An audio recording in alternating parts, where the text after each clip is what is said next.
एक महाराष्ट्र में सागालसा सेठ थे, वो रोज जाते 10-20 किलोमीटर में कहीं भी एक संत मिलते उनको लिवा के आते, भोजन पवाते। 12 वर्ष व्यतीत हो गए। 12 वर्ष में हर कार्य सिद्ध हो जाता है। तो 12 वर्ष संत सेवा पूर्ण होने वाली थी। ऐसी वर्षा शुरू हुई, उस दिन कोई संत नहीं मिला तो भूखे रह गए। उनकी पत्नी और उनका पुत्र चिलैया तीनों भूखे रह गए। दूसरा दिन हुआ वही वर्षा, तीसरा दिन हुआ, चौथा दिन हुआ। पत्नी ने कहा हमारा नियम था बिना संत को पवाए हम पाएंगे नहीं, तो हमारे चाहे प्राण चले जाएं पर हम संत को पवा के ही पाएंगे। लेकिन मेरा बेटा अभी छोटी अवस्था का है, 13-14 वर्ष का है, 4 दिन भूखे हो गए, इसलिए आप जाओ और किसी संत को लाओ। अब ऐसी वर्षा में कहाँ संत मिलने वाले? स्वयं भगवान संत वेश धारण करके चौराहे पे बैठे मिले। अरे सागर साके तो मानो प्राण आ गए हो, दौड़ के गए पर देखा उनके शरीर से कुष्ठ चू रहा है, मवाद चू रहा है। पर तिलक लगाए हुए संत वेश में साष्टांग दंडवत किया, कहा भगवान हमारा व्रत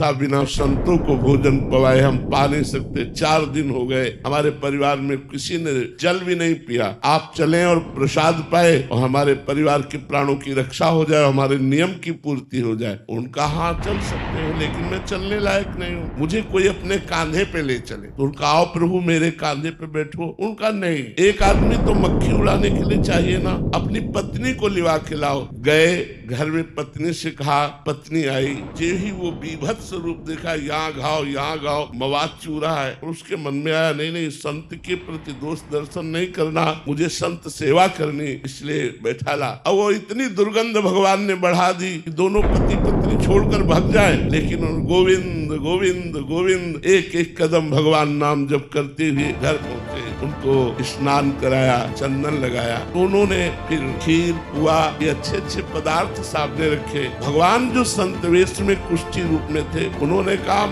खीर पकवान नहीं पाते। उनका प्रभु हम तो वैष्णव हैं, हमारे यहाँ तो प्याज लहसुन भी नहीं बनता, आप संत वेश में आए, आप भूखे वापस लौट जाएंगे, आप रुकिए, मैं कसाई वाले से मांस लेकर के आता हूँ। उन्होंने कहा नहीं कसाई वाले का मांस नहीं चाहिए, हमें कसाई वाले का मांस नहीं चाहिए। यदि आप पवाना चाहते हो तो अपने पुत्र का मांस पवा दो। पत्नी की तरफ देखा और कहा ये क्या संत है, लेकिन संत पे दोष दर्शन करके या उनको भूखा वापस करके। तो उनका प्रभु यदि आपकी आज्ञा हो तो मैं अपने पुत्र की हत्या करूं और आपके लिए मांस बनाऊं। बोले मुझे इससे मतलब नहीं, मुझे पाना है, लेकिन यही घर में पाना है, बाहर से कुछ लाना नहीं। जे ही अपने पुत्र की हत्या करने के लिए उद्यत हुए, देवी भगवान प्रकट हो गए। उनका बस मैं यही देखना चाहता था कि संत के प्रति तुम्हारा कितना समर्पण है।